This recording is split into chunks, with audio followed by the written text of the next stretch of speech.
Chicken पकौड़े के लिए मैंने यहाँ पर ले लिया है चिकन छोटे छोटे पीसेस करके। इसमें डाल दिया स्वाद अनुसार नमक, लाल मिर्च पाउडर, भुना हुआ जीरा पाउडर, काली मिर्च पाउडर, गरम मसाला, एक चुटकी बेकिंग सोडा, कॉर्न स्टार्च और थोड़ा सा चावल का आटा, अदरक लहसुन का पेस्ट और थोड़ा सा लेमन जूस।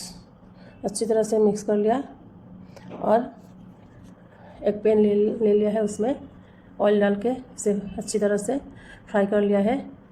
मेरा chicken pakora ready, crispy and tasty. थोड़ा सा ओरिगेनो, बारीक कटा हुआ हरी मिर्च और प्याज देके एंजॉय।